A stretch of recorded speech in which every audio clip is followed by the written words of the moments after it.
5 মাস ধরে নিখোঁজ সন্তান, ফিরে পাবার আশায় ছবি হাতে দাঁড়ে দাঁড়ে ঘুরছেন বাবা। সম্প্রতি কৌশলে মাদারীপুরের রাজুরের বাজিতপুর ইউনিয়নের বাসিন্দা খলিলের পাসপোর্ট নেয় দালাল বাবুল হাওলাদার। উন্নত জীবনের প্রলোভন দেখিয়ে ইতালি পাঠানোর কথা বলে হাতিয়ে নেয় লাখ লাখ টাকা। কিন্তু খলিল এখন কোথায় জানেন না তার বাবা।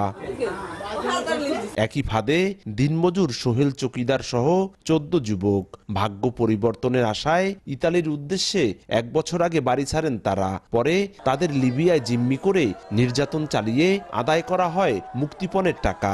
ভিটেমাটি বিক্রি আর চড়া সুদে লাখ লাখ টাকা ধার করে দালালদের হাতে তুলে দিলেও খোঁজ নেই যুবকদের। 15 লাখ টাকা নেওয়ার পরে আজ 5 মাস ধরে আর বাতিজার কোনো খোঁজ খবর পাইতেছি না। আমাগো ছেলে সন্তান পাই, এইটাই আমরা দাবি করি। নিখোঁজ 14 যুবকের পরিবারের কাছ থেকে টাকা নেয়ার পর থেকে ঘরে তালা ঝুলিয়ে পলাতক রয়েছে অভিযুক্ত বাবুল ও তার পরিবার।